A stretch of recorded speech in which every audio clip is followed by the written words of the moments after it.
Hello everybody, and thanks for joining. I'd like to introduce Jessica Chalk from TrafficSoda. She's going to speak to you today about SEO for small business. Go ahead, Jessica. Perfect. Hi everyone, I'm Jessica Chalk. I'm founder and CEO of TrafficSoda. I appreciate you taking the time and coming during your lunch hour today.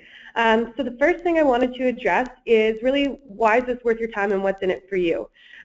So here we'll talk about the fact that SEO and internet marketing are absolutely important to a company's overall growth, even a local company. And there's a difference between companies that want to go global, national, provincial, and companies that really want to stay local. You really need SEO and really an internet marketing kind of plan to thrive online. If you're not at the top page of Google, someone else is, and they're at the end of the day, they're taking over your market share. So in this session, you will understand why SEO is important, why local SEO is different from your regular SEO, how to avoid spending money the wrong way online, and overall you will have a toolkit to better understand whether this is really the right route for you and or how to evaluate the different providers out there. At the end of the session, if you think to yourself, hey, I've got a good understanding of this, I see the value and I'd like to learn more, then feel free to send me an email. I'll provide my email at the end again, and we can do a market analysis, look at your competition, and tell you more about what it's going to take for you to really dominate your market online and or start to grow your business through SEO. Okay, so without further ado, we'll get into this. So again, the agenda, what is SEO, local SEO and you, AdWords versus organic search, the difference between what we call on-page and off-page optimization, and that's important for your SEO strategy, a case study, and then I'll just tell you a little bit about our team. So what is SEO? In other words, what is search engine optimization?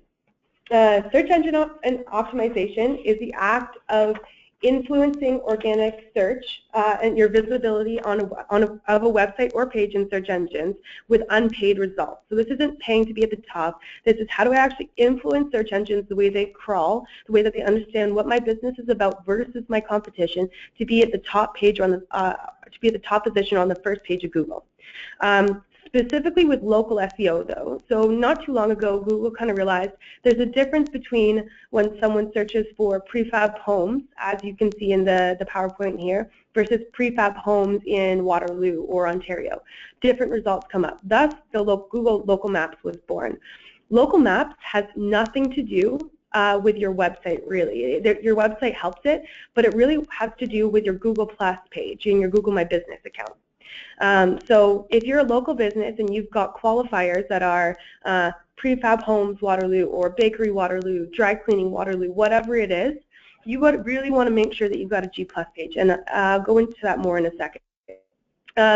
It's really about multi-channel internet marketing. So it's not about trying to game the search engines, it's about trying to be out there on the internet in as many relevant places to your business as possible, in a way speaking to your customers, adding value to your customers, in a way that helps search engines understand who you are, your authority online, and your authority in this region specifically, so location-specific internet marketing, and help them understand that in order to influence how you're actually ranking on search engines. Organic search is different from the local maps. The local maps comes up when you search, let's say, bakery Waterloo. At the top position, you'll see a map, and the map will be related to your G+ page. Below that is your organic search. There are two different strategies, two different ways that you can gain growth, you can gain leads, you can gain clicks, but they're both overall important. Really, SEO is one of your top of the funnel solutions. It's not your be-all and end-all to internet marketing. You still need a funnel in place in order to convert customers, nurture leads that maybe aren't ready, deal with the calls that are coming in for your local business. And so when I'm talking about this, what we're trying to do is just get more people to be aware of you, more people to your site, more people calling you. So local SEO. Again, local SEO is really about two things. I'm going to really talk a lot about the Google Maps right now and your Google Plus page.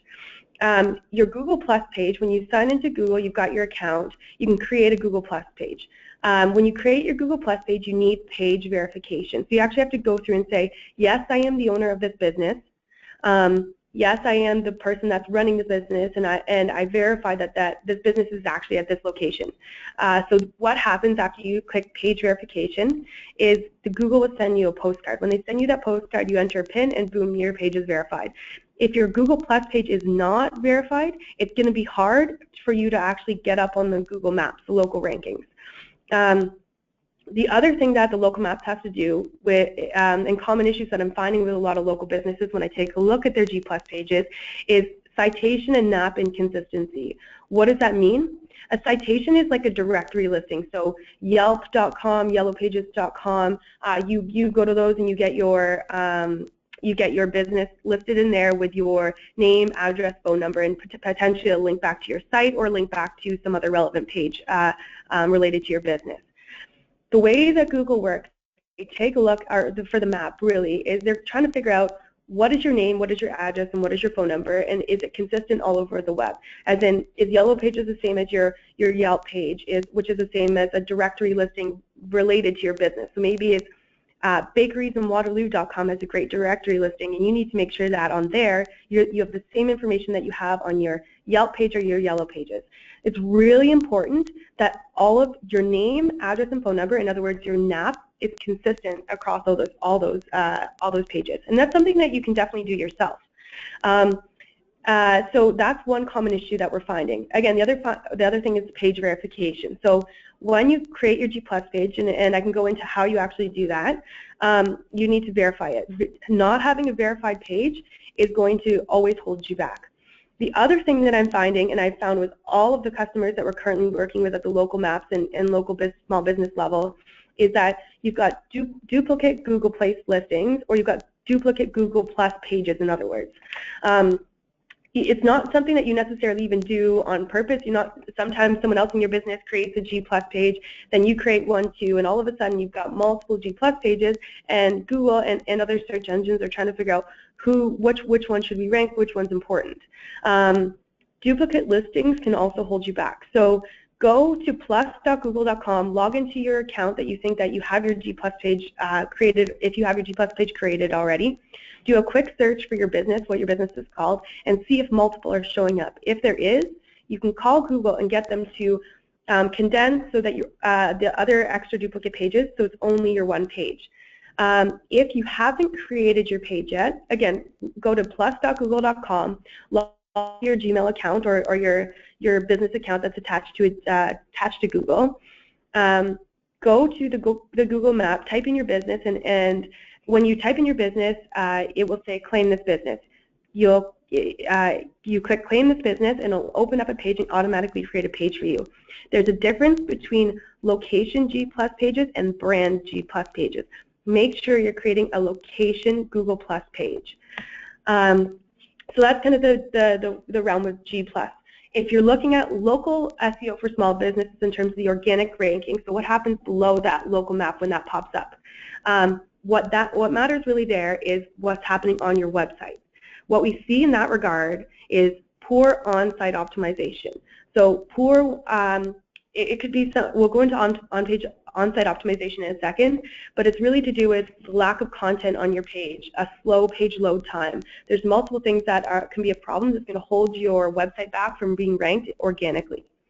The other thing is a poor backlink profile, and that relates to off-page optimization. Again, I will go into details with that later on.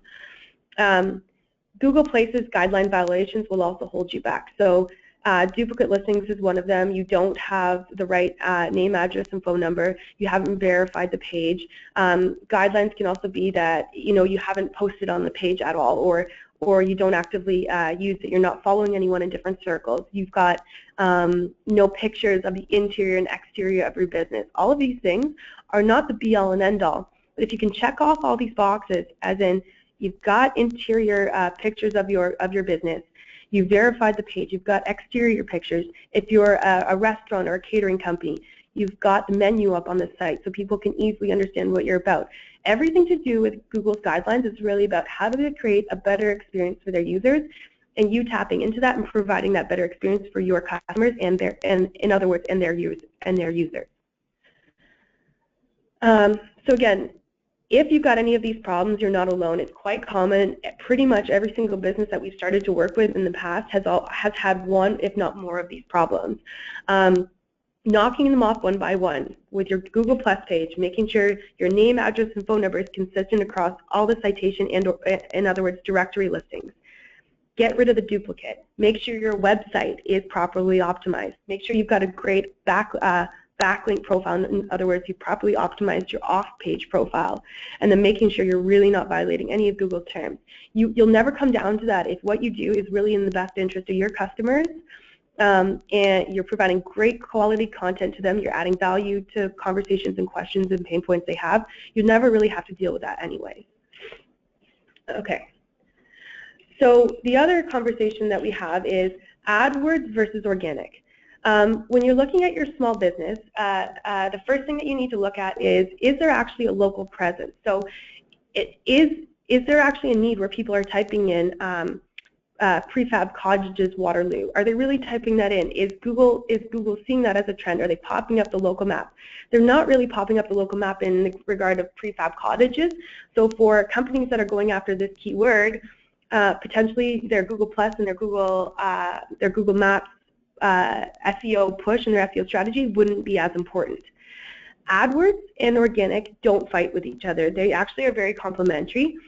When you're looking at where you want to spend your money, if your industry, your small business is in an industry where you're still kind of carving out what keywords really matter to you, what keywords your customers are really searching for, and what's driving the right conversions for you. If you're still trying to figure that out, AdWords is a great thing for you to start with.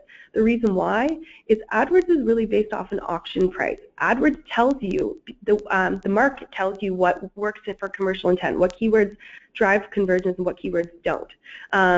The cost per click, in other words, the CPC, if you've ever heard businesses talk about that, is relative to the value that you, the business, place on that keyword. It really all comes down to the math. So if you have a small budget, you're not sure what keywords you really want to start off with, and you need results as soon as possible, AdWords is really where you want to start. AdWords can be turned on and off. AdWords you're paying per click.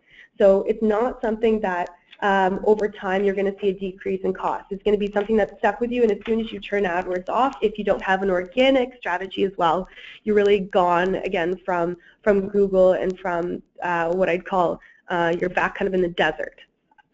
So AdWords is a great starting point. AdWords is a great complement to organic. If you're looking for long-term sustainable results, SEO and organic search traffic strategies, and specifically SEO, is really what you want to implement as well as a long-term strategy. AdWords allows for rapid responses to industry changes. So if something comes up in your market where you know next month there's going to be a huge event, this will be the trend, people will be searching for this, it is worth looking into whether or not you can bid on that keyword for AdWords and turn it off after the event starts. The other thing that you can look at is if there is kind of a new trend in the marketplace. So if you sold golf balls, I don't know, like 10 years ago, and Tiger Woods just won the PGA or something like that, you could bid on the keyword golf clubs Tiger Woods used for PGA tournament. And that might be something that's relative to your business. You can bid on it right now, and then you can turn it off when it's ready to go. It's not necessarily worth going after keywords that are trends or that are kind of seasonal organically. Why? Because organic is a long-term strategy. Organic takes 4 to 5 months for you to do the work that you need to, and I'll explain what that work actually looks like in a second. For Google's crawlers, so crawlers being their, they've got little bots that go onto your website, go onto the internet, and pick up on all this information, bring that back to their servers, understand it, and then spit out where they think you should rank relative to your competition. Organic takes time, and it's a long-term investment for you. The beauty of the local maps, again, if your business, when you type in some keywords, Bakery Waterloo, the map pops up, the map takes a shorter period of time. The map is something where it's not as, it doesn't take as much resources and effort to get you on the map as it does for organic search results. It's a way that you can get great results, and it's a way that you can really pick up on what I call mobile searches. If you type in Bakery Waterloo on your phone, you'll notice the local maps is what's going to pick up, are going to take up most of that screen on the first search. There's click to call on that. There's get directions. There's everything that your customers or your users need in order to get a hold of you very quickly. It also has reviews, which is social proof, testimonials, makes people that have the reviews and testimonials click on you above others that have less testimonials, worse testimonials, etc. So that's AdWords versus organic. Again, AdWords is great for a short-term strategy when you need really quick results. It is great for trends in the marketplace. It's great for things that kind of pop up. It's great for understanding your business farther. It is a complement to organic. Organic is really a long-term play, something that over time when you invest in organic, all of a sudden you're getting better results. You're getting your investment into organic your return is going to be greater over a period of time because the cost for organic stays the same. You can stop using organic for a while. You can pick it back up after, etc. When I'm looking at using them both at the same time, why would you do that? There's something called SEO Google page real estate. And so, for example, in the prefab cottages search we see here, the ad at the top takes up probably between, I'd say, 10 to 12% of the clicks. The person in the first position takes up a majority of the clicks. The person in the second and third position take up still a majority of the clicks, not as much as the first. And then everyone below that takes up a small portion. The first three results outside of that ad take up, in terms of how many people search versus how many people will click on them, about 60 to 70% of all the people that search. The ad is a smaller portion of that, and everyone below takes up kind of the remainder. So when you're looking at where do I actually want to be on the Google search result pages, you really want to be in position 1, obviously, but position 2 and 3 is also very effective. And anyone below that on the front page is still getting clicks, but once you get to the second page, you're really not getting a lot. When you're looking at small things that you can do for your business in terms of improving the click-through rate, so how many people search versus click on your site, you can improve your meta description. So you'll notice Winton Homes has done a really nice job of putting in a schema markup into here and a great meta description. So the meta description is everything here that you see with over a dozen customizable floor plans to choose from. That is what they've put in the meta description, and this little part right here that you can click on and go right to the Vancouver Master Suite, the Caledonia, the Tabor, the Cabot, you can click right on these links and it'll go right to those pages on their site. That is really putting together a great plan for your meta descriptions and your schema markup on the website. That is something that you can do yourself if you've got a WordPress site and you use a plugin called Yoast SEO. They have a nice little box on your WordPress back and your WordPress admin site that you can just put in your meta description and then update it, and it will slowly update in the search engines. Little tips and tricks here are put capitals. Look at who's currently ranking and do something that's different than them. Put a click to call us. Here's our phone number. Something that kind of catches people's attention. If a keyword you're going after in your market is let's say accountant Waterloo, and you know it's tax season, you can go to your meta description and put in sick of doing your own taxes, frustrated your own taxes, call us now and we'll get it done for you easily.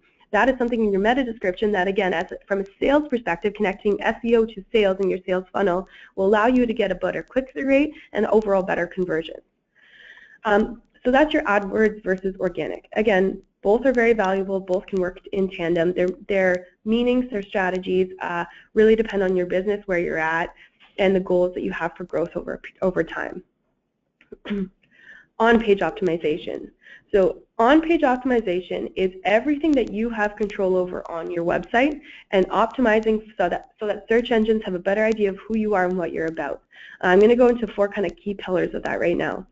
So site architecture. When you're working with a web designer, web developer, what they should know about and what you should ask them about is the site architecture and making sure that the most important pages are what we call top-level pages.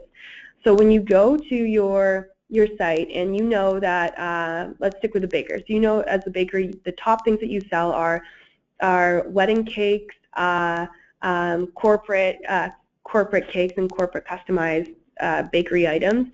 and potentially some other event stuff. Those are your top kind of 3 sellers. You want to make sure those 3 links to inner pages on your website are available right on your home page. So you know, sometimes typically you've got the top level menu.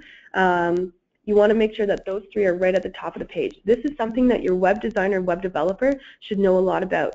Ask them about on-page SEO optimization. I've seen a lot of companies spend a lot of money on developing beautiful websites without really looking at optimizing their site for search engine optimization.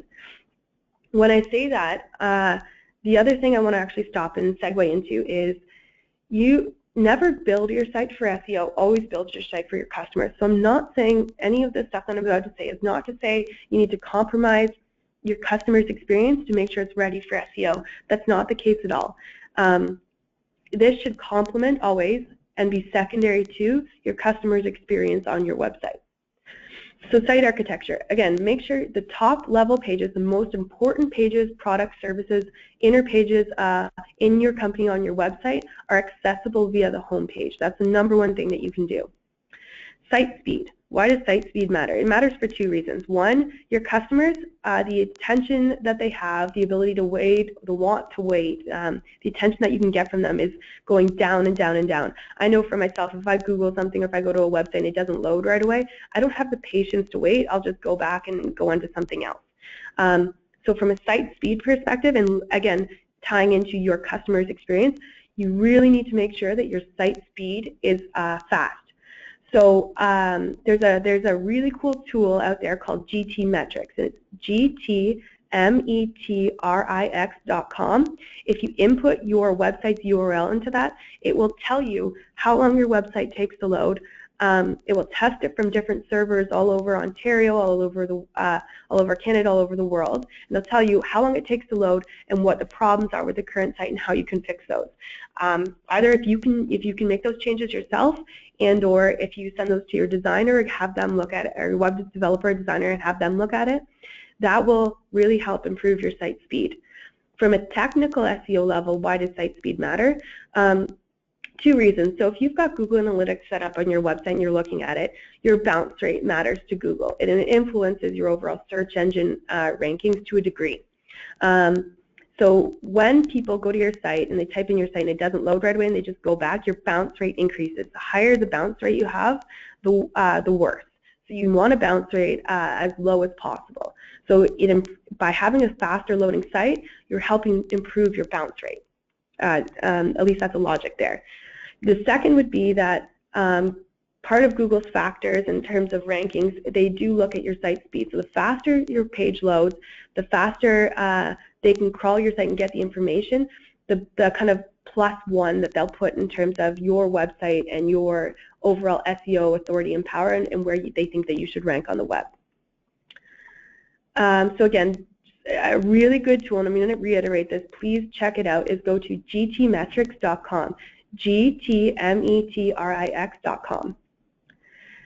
Content. So there's a lot of talk, and I'm sure you've heard it, about put great quality content on the web, add value to conversations, put out great blog posts, etc. That's so true.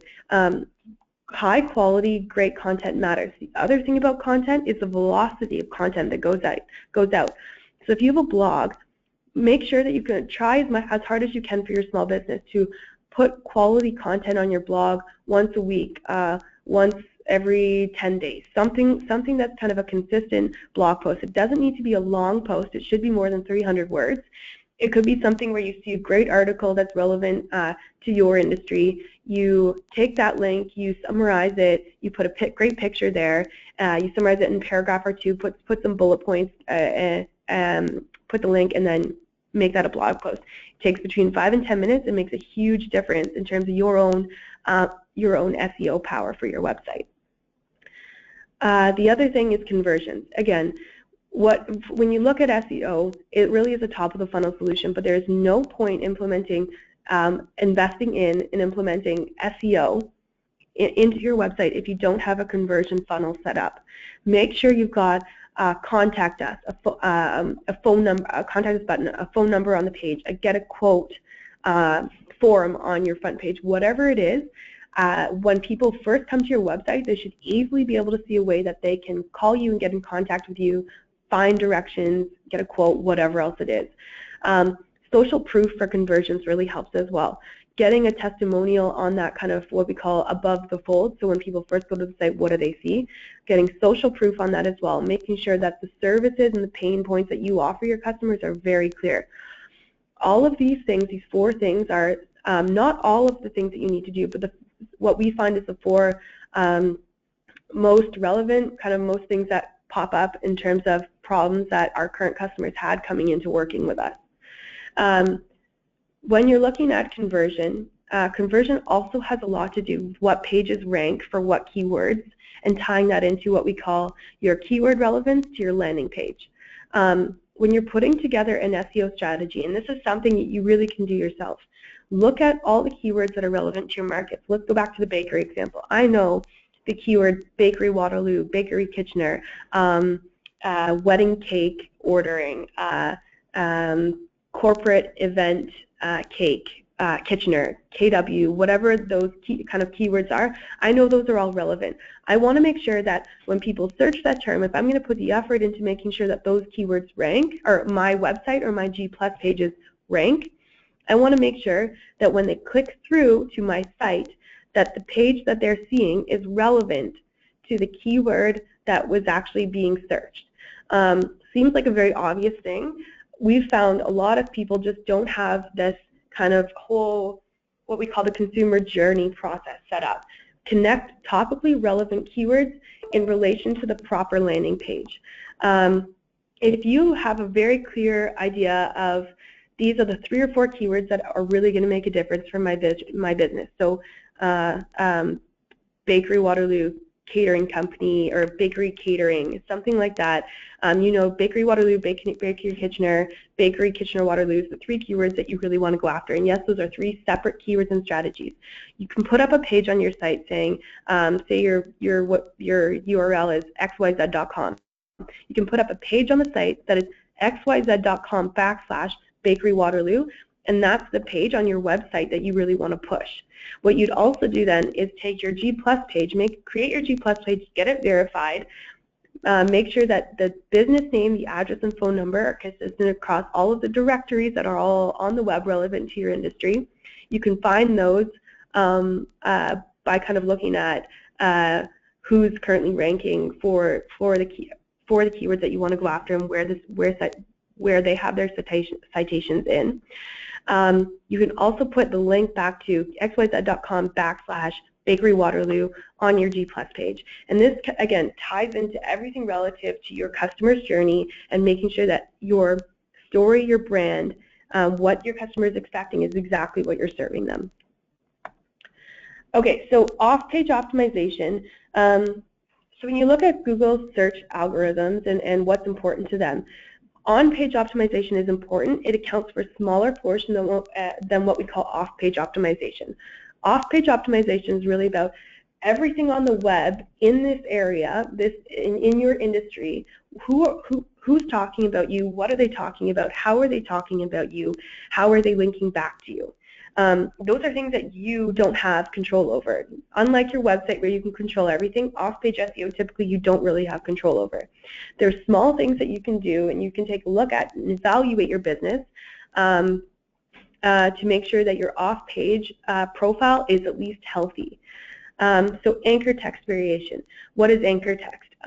When you're on a website and it says, hey, for more information about this great bakery, click here. And click here is what you click on to get to the bakery's website. The click here, those words are what we call anchor text. So 5 years ago, what had happened was, or a little bit longer than that even, people that were trying to rank for a certain keyword, bakery Waterloo, they would make sure that the only clickable link, that the words on that clickable link that people had was bakery Waterloo. And all of a sudden they had thousands of links coming back to their site and all of that anchor text was bakery Waterloo. That you can't do that anymore. You need to make sure you've got anchor text variation.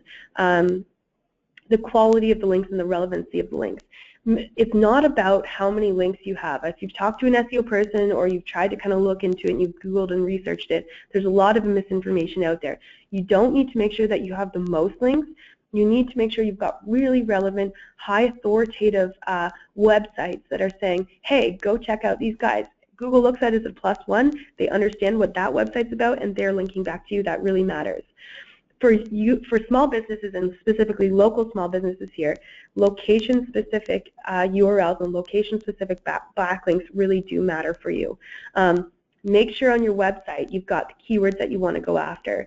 But when you're actually looking at building out backlinks and trying to do that yourself, look in this area and in your industry of people that are relevant to you. It could be explorewaterlooregion.com is a great website. It's all about Waterloo Region. It could be that you go and you make sure that when it says, if they've got a directory kind of page for different bakeries and food establishments, that you make sure that your business is linking back to there. You can really influence your website and get your website really going if you look at the location that you're in relative to your industry, and you figure out a way that you can contribute, talk to these people, figure out a way that you can kind of get your website on their website, and that will help a lot. Before I go into kind of a case study, the other thing that I wanted to talk about was when you're actually looking at your on-page optimization, again, I'm just going to go back here. When it comes to content as well, and making sure that your keyword is relative to the content, once you've chosen and you know the keywords you want to go after, they need to be on your website somewhere, but they don't need to be on your website 10 to 15 times. That's something that's going to end up being something called keyword stuffing. If your homepage for a bakery, it has Bakery Waterloo, Bakery Kitchener on there as a proportion to all the other content on that homepage, more than 10%, you could actually get what's called a panda penalty. That's Google's penalty algorithm that says you're trying to game us. You don't need that. You're writing. You've got keyword stuffing. You've got too many of the same keyword on the same page. Just make sure it's on there once or twice. For your locations, if you've got multiple locations of small business, you've got Toronto, you've got Waterloo, London, wherever else, have specific URLs on your website for each of those locations, and make sure that each of those locations speak specifically to the area around it, and make sure they've still got, again, the keywords on those pages relative to your business. That will help you build out great rankings. For your G+ page, make sure that your description of your business on your G+ page, when you go into optimize it, has the same things, the keywords that matter to you, the location, call to action on there. Make sure it talks about the pain points to your customer, what your customer is really looking for. Make sure that there's pricing on there. All of these things, social proof as well, again, going back to the reviews. Get reviews if you can. For your G+ page, that matters, and for your website, building these location-specific URLs on your website also really help. Okay, so case study, and then I will wrap up for any Q&A. Oops. Sorry.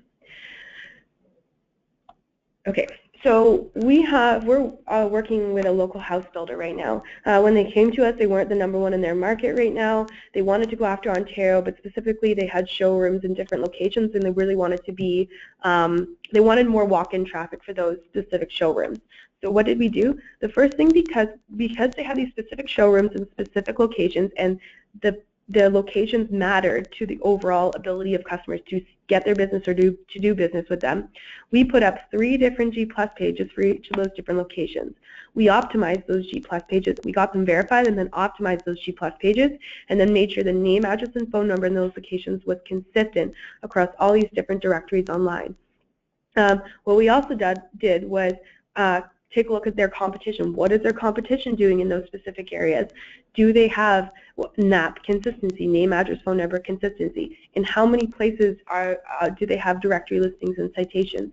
Everything you do, it's not about the number, but you need to make sure everything that you do is relative to what your competition is doing, and make sure you're doing a little bit more than that. You don't need to kill yourself in a market if your competition is really not doing a lot of stuff. It could be that you get 1, 2, 3 directory listings on the web, and great, you're popping up in #1 on the map, pin A on the map after a period of time, because you've outdone your competition and you've got a great G+ page. You're serving your customers exactly what they want. So going back to this case study, so this house builder had these 3 showrooms. We put up those G+ pages. We optimized them. We got them to pin A or pin B for those G+ pages. And then we started to look at ranking for their desired keywords across Ontario. Why did we do that? Because we found that Ontario was really what their market was about.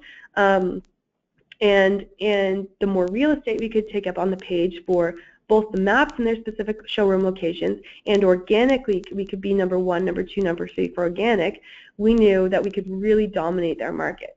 So we put up specific pages on their website for each of these locations, and then we started to do off-page optimization, SEO, for them. And what that really means is we figured out on the web where relevant kind of conversations were happening relative to a market, and actually added value to conversations. When you had high quality content, when you do content marketing that really matters to your customers and you're adding value, the links coming back to your website can start to happen naturally, and you can take as in you're not contributing and you're not saying, hey, go check out my website.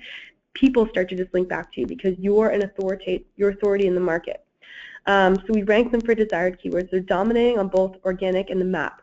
The other really cool thing we did for them, and this is something that you can take a look at for your market, is when you go after directly your competition. So when I say this, they had one specific home builder that was really dominating the market. Even the search term for this home builder's name was out of the roof. A lot of people were just searching for this home builder instead of the keyword house builder. So what we did was we put up a page on their website that was you versus the competitor, and we had that as the URL, xyz.com / their you versus the competitor, and had those two brand names there.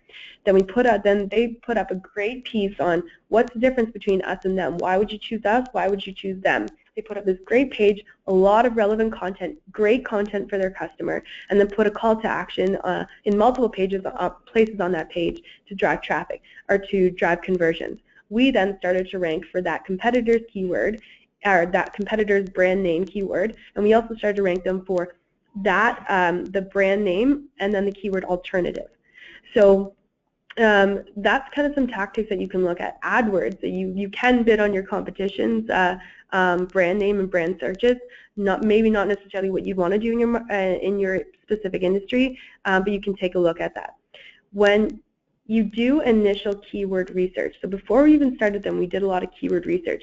How we did keyword research is a great free tool you use through Google, through your AdWords account. So if you go to google.com / AdWords, and I'm actually going to pull it up for you to kind of see here. You'll log in and you'll end up at Google's AdWords page here. If you go to the Tools section and then you go to Keyword Planner here, what it's going to pull up is the ability to check out different phrases, different keywords in your market, and search volume and search data for those, as well as the cost per click. So for bakeries, I'm going to type in Bakery Waterloo. I'll type in wedding cake company. I'll type in corporate event cake. Whatever I kind of think would be might be relative to my bakery company. So I'll type in all these keywords. I'll make sure that I've edited the target. So if I'm just targeting Waterloo, if I'm just targeting, say, Waterloo, Ontario, we'll put in Kitchener here too. If I'm just typing Kitchener, Ontario as well, I click Save. You can leave everything else unless there's some negative keywords. Negative keywords would be if, say, wedding cake meant 2 or 3 different things, or in different contexts. You want to make sure that there are negative keywords depending on the context which you don't want it to search for and use. And then you click Get Ideas. This is a way for you to see what the current kind of searches in your market is, how much, if you're gonna go after AdWords, how much you'd be paying. So I know Bakery Waterloo, the average monthly searches just in Kitchener and Waterloo is about 90 searches a month. As a rule of thumb, you usually up that by 30 to 40%, because there's different ways that people type it. Bakeries, Waterloo, bakery with an IE, it'll pick up on kind of all those. The competition is low, so Google's looking at who's currently ranking for those, what's going on, what is the AdWords competition for this, how much people are bidding, and it says low. You'll notice that there's really no suggested bid. What there is suggested bid for is wedding cake stands is $1.43 per click. Wedding cake stands 23 cents. The fact that there's no suggested bid tells me that if I go to Google and I type in Bakery Waterloo, let's see if there's AdWords here. It tells me that there's really, AdWords is probably not where you want to go for this. If you'll notice, the top 3 positions for Bakery Waterloo, Bread and Pretzel Basket has done a great job with their G+ page. Bauer Bakery has done a great job with their SEO campaign. So has Sabaltine. Sabaltine's done great with both their G+ page on the local maps as well as their organic. That is when you really start to get what I'd call market domination for you. When you can go after both those, you can do it well. You're really going to start to see the phone calls coming through, and the phone calls for the right customers for you. So back to this keyword planner. I know that there's about 90 monthly searches. You can extrapolate from there what you'd be willing to invest in SEO in terms of your time and the value of your time, and or if you're going to work with a company, what they would charge you and whether or not there's going to be a return on investment there for you. You can look at all these different variations of keywords, wedding cake topper, wedding cake prices. So people are bidding on wedding cake prices. A lot of people are, even though only about 10 people are searching, the fact that people are bidding on it, saying that there's actually conversion that potentially would happen for people that search for wedding cake prices. So that's a great tool to use. Again, gtmetrics.com is here. This looks at your page speed and your page load time. That's important for your SEO, for your on-page optimization. This keyword planner is a great way to plan out what you want to do, what you can expect for, pricing in your market, and what if you want to go after AdWords, how much you can expect to be spending for AdWords per click. You can limit your budget, but you're going to be expecting to pay about $2.50 for wedding invitations if that's relative to you. Some cost per click, depending on the keyword, is $15 to $16 a click, just on a click to your website. So if you're looking at a rule of thumb and building out your plan, typically it's about a 1% conversion. So of the 100 people that click through to your website, 1 person might actually convert into a sale. Some markets may be different. It really is depending on the market, but if you use that as a rule of thumb, you can extrapolate costs and return on investment and whether $2.15 a click is too expensive or in line with what the lifetime value of a customer is for you. So those are kind of the 2 really great tools. Again, google.com/AdWords, you go to the tools section, you go to keyword planner, and this is where you can really start to kind of break down what's going on with your market on Google. Other thing you can do, and this will be the last thing before I finish up, and then we can open up to Q&A, is if you know that, for example here, Sabaltine is doing really well. You can take Sabaltine's URL, you can put it into here, sabaltine.com, and you can see what keywords that they're either going after, what Google thinks their website's about, as a guide for you to see what keywords you might want to go after if that's a direct competitor for you. Pastry chef, puff pastry, these are all the keywords that Google thinks that they're about. The other thing you can do is you can put your URL in there. If you put your URL in there and you're a bakery or you're a pastry baker, and yet Google doesn't think that you're about pastry, baking, etc. at all, you haven't done a good enough job at optimizing your on-page. You don't have enough of those keywords on your website for Google to understand it. That's another trick to look at as well. So I'm going back to the presentation here. Really, if I'm going to summarize in any way for you, putting together a full strategy, making sure your on-page optimization is correct. These are the things that you should be asking your designer or talking to your designer about to make sure that the money you're investing in building out your website or how you're building out your website is going to set you up for success on search engines and success for your organic search strategies and your internet marketing strategies in the future. Do your own keyword research. Make sure you understand your market. If your market's early stage or you need results right away, AdWords might be the best bet for you right now, while later you want to potentially want to invest in SEO to build that out. Off-page optimization. Look at the anchor text variation. OpenSiteExplorer.com is a great way that you can kind of look at your off-page optimization. Look at your competition as well in relation to you, and understand that. When we're actually looking at working with customers, we really want to make sure that we understand their business, we understand what their market's about, what for a small business specifically, what locations matter to you and what locations don't. We then look at the G+ page, optimize their G+ page, make sure there's no duplicate listings, get that all ready to go, reverse engineer, kind of look at the competition, what they're doing, and make sure that we're kind of maintaining that level and doing a little bit better to make sure that we can grow their rankings above and beyond their competition.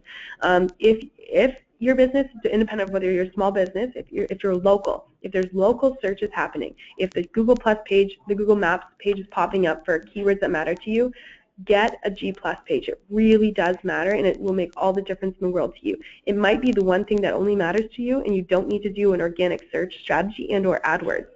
I've seen that happen. That's actually happened with one of our service customers, Peter. And the reason why I don't disclose some of these customers is they've asked me not to, so I apologize on that. But Peter is the general manager of a Kitchener-Waterloo service business. They're only in Kitchener-Waterloo, Cambridge, Guelph, and surrounding areas. We've put up a G+ page where their location is. You cannot put up a G+ page in Toronto if you don't have a location in Toronto. You need to make sure you're in that location. We've put up that G+ page, we've optimized it, we did an organic search and a local maps service for him.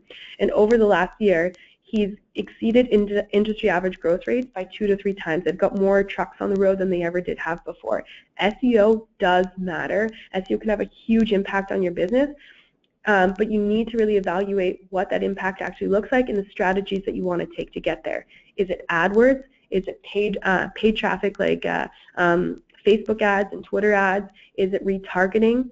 So retargeting is when you drop what they call a cookie on the site, and I don't know if you've ever searched, you search something and all of a sudden there's these like boxes popping up everywhere you go on the internet that are relative to this company that you just looked at, this website that you were just on. That's retargeting. That's done on purpose. It's effective, but it's not for every business. For your local small business, if you've got a low customer value but volume matters, potentially just the Google Plus page and the Google Maps really matters to you, and that's something that can have such a huge impact on your business. You need to make sure you optimize that G+ page, get the NAP consistency across the web, understand what your competitors are doing for citations and directories, and make sure that you're doing more than them and you're monitoring consistently month over month, and that's really important. So our team, so there's 5 of us on the team right now. Chris, Ellen, and Matt are in the office, and they're amazing at what they do. They help us manage all of our SEO customers. Matt deals a lot with the local maps customers, and Matt would be the guy that all of our local maps customers deal directly with. Same with Lyra as well. We're passionate about this. We love this. And at the end of the day, we love to see small businesses grow. So like I had said before at the start of this meeting, or this webinar, if you find that SEO might be something you're interested in, send me an email, and what we'll do for you is take a look at what your business is about, keywords, what your competition is doing, and an overall strategy. From there, you can either take it on your own, you can take and evaluate what actually you want to do, you can talk to us more, whatever it means, but I'm happy to provide that information for you. So thank you for listening. Does anyone have any questions?